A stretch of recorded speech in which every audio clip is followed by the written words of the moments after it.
welcome to Unfiltered I with do my Roxy. hair talk, check my nails. Baby, how you feeling? Hello, everyone, and welcome back to Unfiltered with Roxy. I'm your host, Roxana Feenster, and I'm so glad that we get to be together again. So, this episode is called Good Vibes Only. But I know you're thinking, what's wrong with good vibes only? Well, it seems harmless, right? Yeah, it seems like it would be, good to stay positive. But how about when you're broke, when you're going through things and you're completely overwhelmed? Does it make you feel better to hear that? Does it make you actually stay positive? Now, I will admit, I am somebody who has actually said that to people, even to myself. Just stay positive. I mean, yeah, I said it. I'm sorry to the people that I've said that to. But today we're going to unpack the shiny trap of toxic positivity.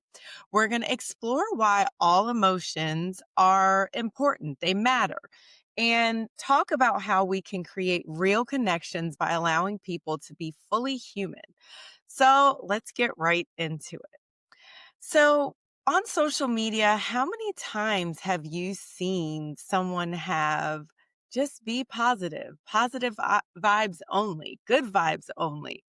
During the COVID-19 pandemic, I remember people were losing their jobs, losing loved ones, and losing your peace of mind. Like there was no peace, right? You didn't know if you were going to die from going to the store trying to get something nutritious for your family so that they wouldn't get sick, right? So I remember looking at social media, especially I was on Instagram, and the post about side hustles, weight loss, and glow ups. Like if you're not working on all these things while there is a forget national, worldwide pandemic, there's something wrong with you. Like, why are you not doing all the things? Why are you not a millionaire already? Like, now you have the time. The unspoken message of if you're not happy or hustling, you're failing. But the truth is, sometimes survival is enough. I mean, think about when you're going through something heavy, you're just trying to get through the day, get through the minute, get through the hour. And sometimes positivity is just another way of avoiding the reality, right? So I feel that we have lost that somewhere, that grief is work and positivity is just a way of avoiding that grief. Like, who benefits when we say stay quiet about our pain, right?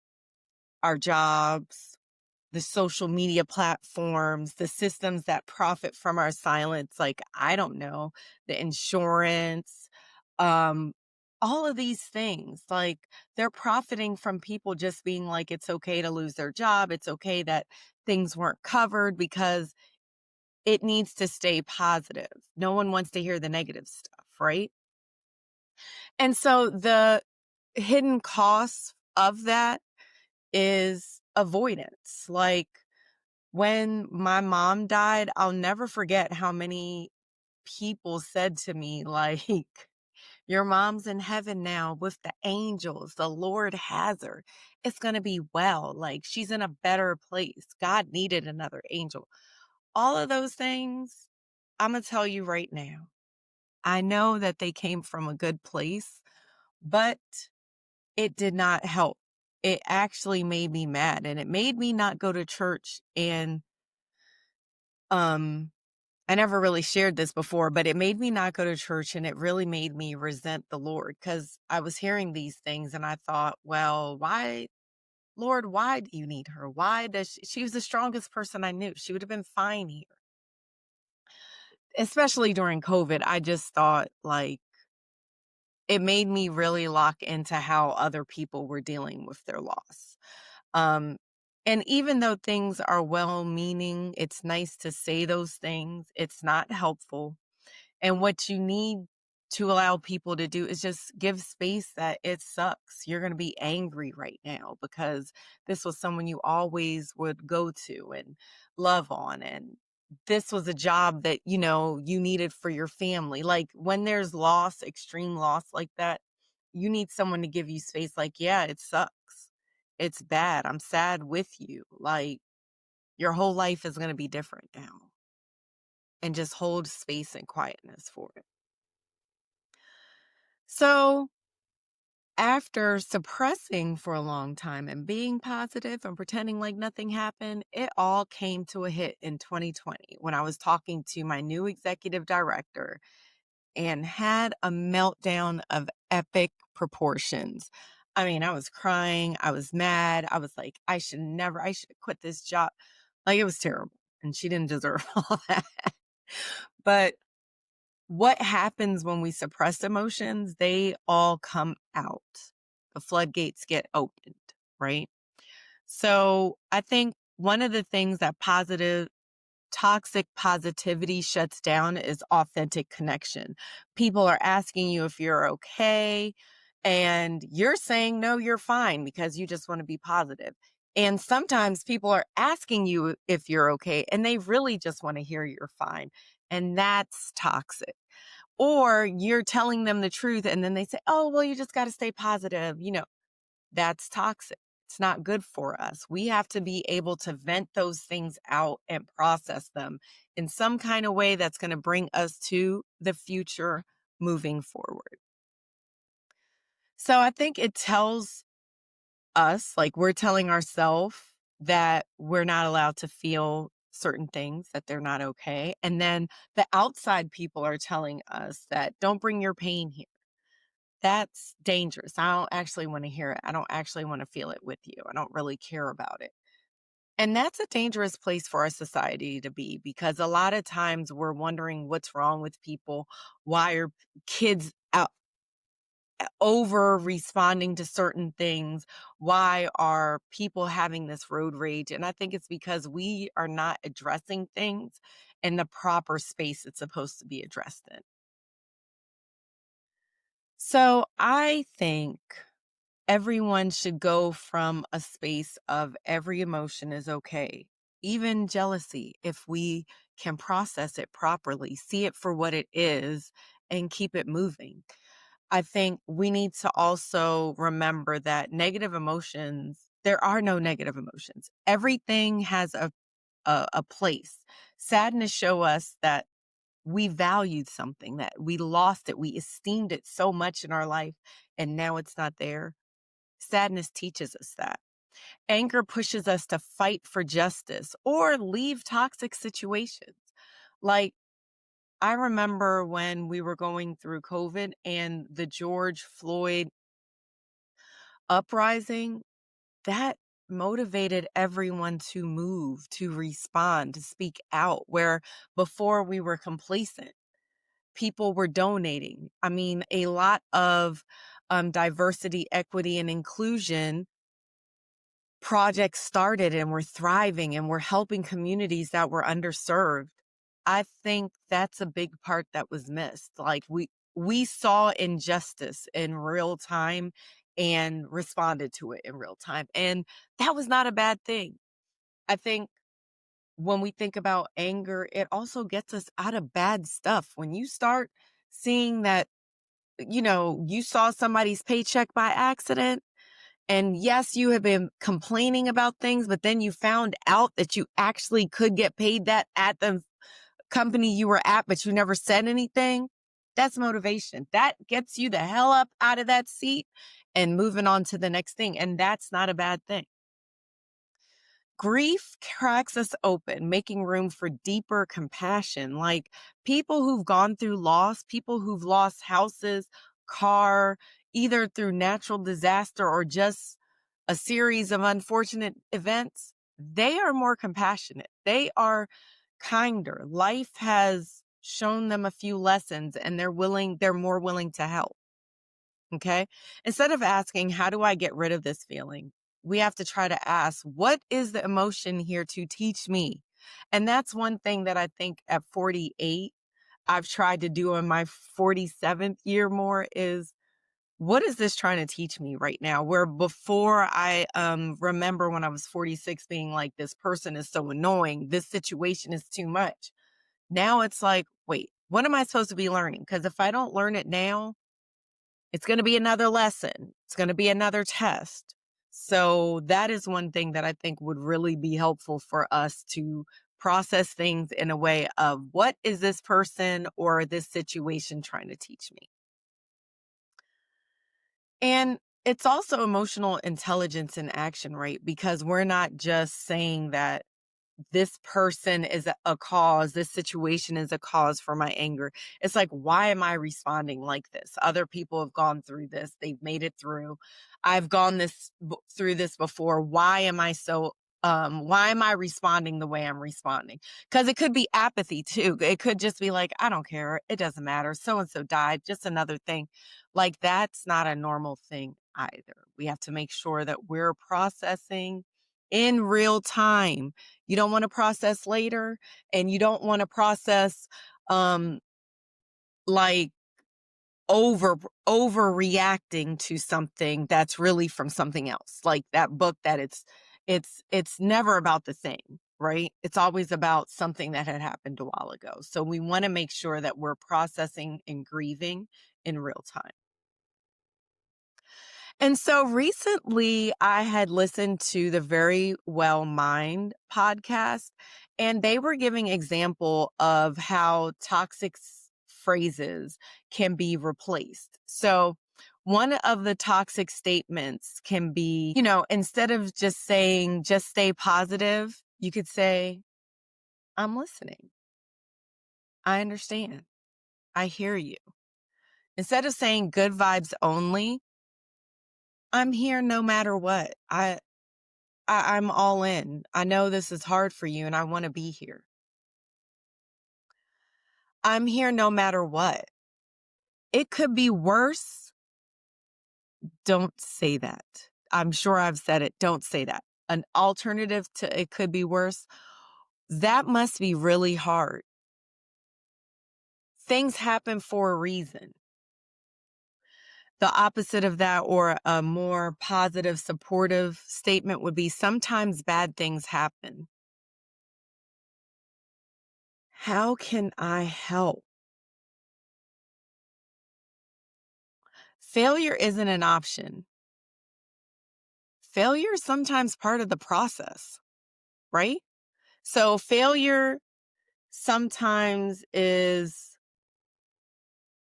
terrible because we don't want to go through it, but sometimes that's part of the process of getting better and lifting onto better things. Happiness is a choice. Your feelings are valid, like you're allowed to feel that way.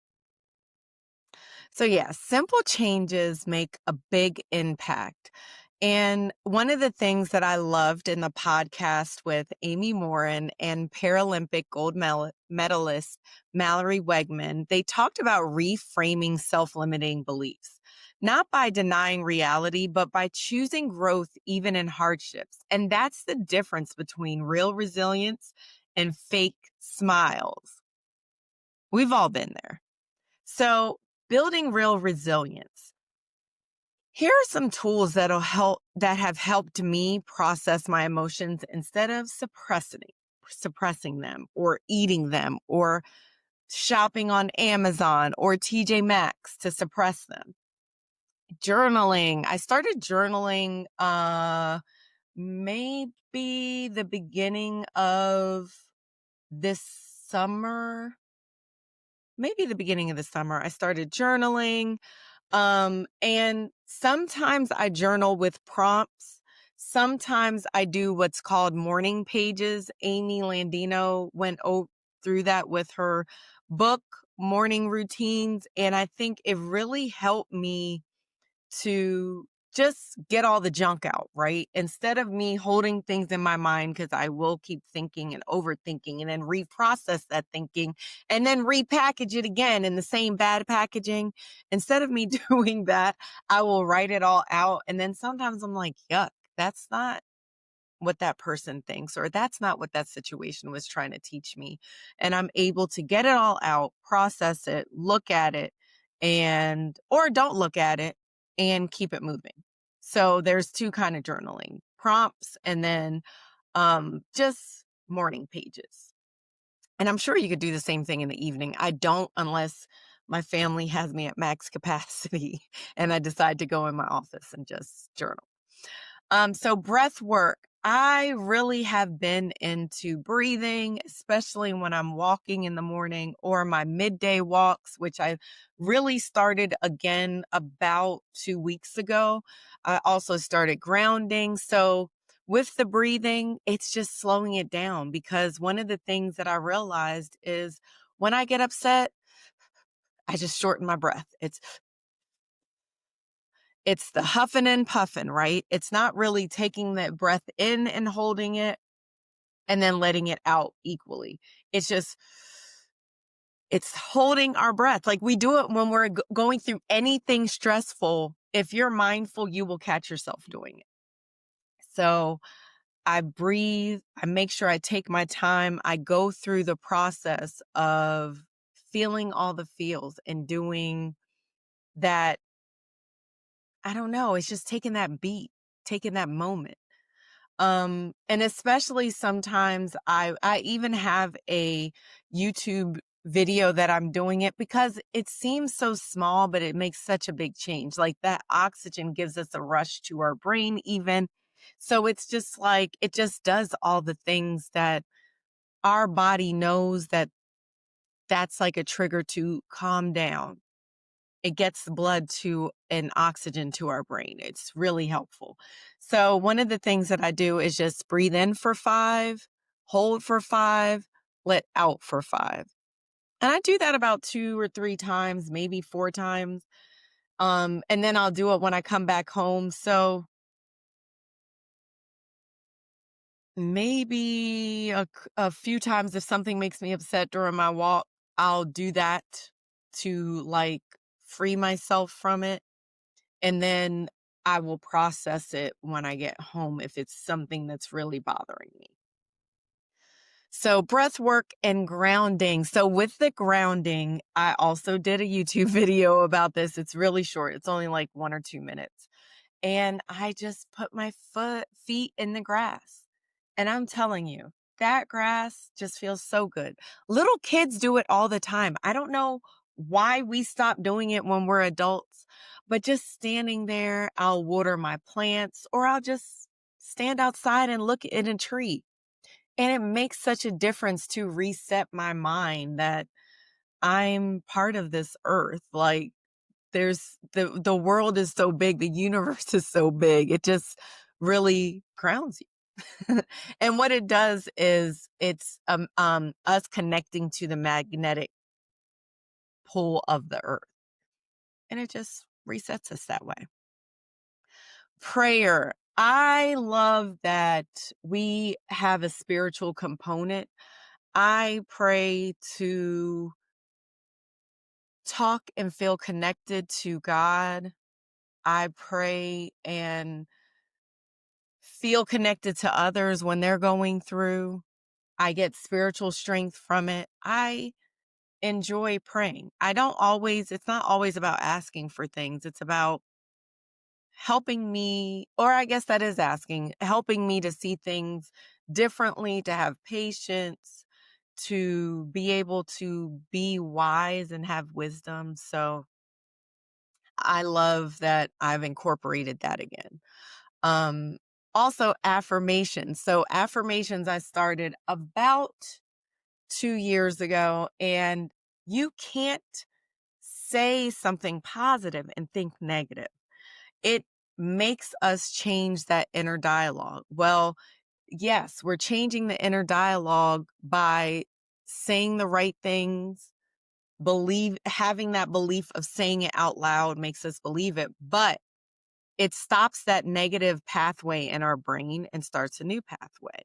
And so because you can't think negative and say positive, it does change your brain. Now, you do need to do the inner work to root out, why am I thinking what I'm thinking? That's what the emotional intelligence helps us to really rebuild that new way of thinking. So remember, healthy optimism is this is hard, but I trust I can get through it. Toxic positivity says this isn't hard at all. All you're doing is just being superficial and being in your feelings when it's not all about that. Okay. So one heals and one isolates. One is like being hard on yourself. One is giving yourself space.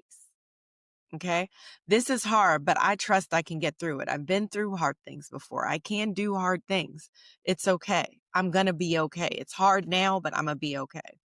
And then the toxic positivity says, this isn't hard at all. You're wrong for feeling that it is.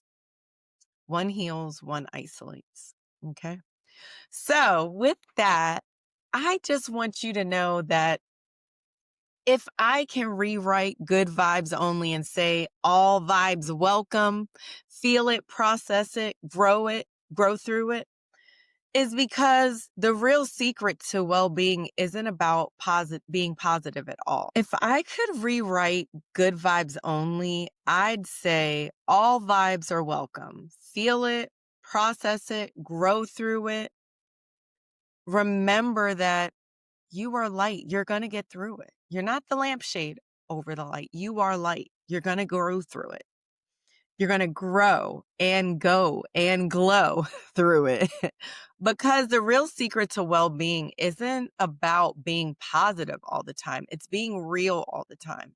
And that's what we're all about in this podcast, is being unfiltered, is being real, going through the process, because that's what's going to get us on our journey in a peaceful way, in a way that we're authentic and have no regrets. So I am wanting you to right now, before I wrap up, I want to invite you to join me on a road to 1K on YouTube challenge. Yes, it's about reaching 1,000 subscribers and 4,000 watch hours. But really, it's about something bigger. It's about changing that inner dialogue first, then shifting how we show up in our circles, and ultimately how we show up in the world is changing the world around us. And because when we heal ourselves, we're creating ripples of healing everywhere we go. The way we show up for ourselves is how we're able to really show up for others in a bigger, better way, right? Because we've had that compassion for ourselves. And so to celebrate this milestone, I'm giving away a self-care basket or a one-on-one self-care plan session. And all you need to do is subscribe, like, and share the podcast on the Roxy Unfiltered with Roxy YouTube channel with someone who needs it. Don't share it to someone who's not going to appreciate it. Share it with someone that you know needs to hear this, right? That is beaten up on themselves and doesn't need to, that needs to be free. Just like we're free now. We're getting even freer. So don't just keep the message for yourself. Take it to your inner work and then to your inner circle. Then that circle is going to keep doing the same thing, and we're going to really change the world from the inside out. So I hope you guys really like the content. Thank you for listening. And until next time, take care of yourself. And I hope you really look at yourselves through the rose-colored eyes of compassion. You're doing well. Love you. Bye.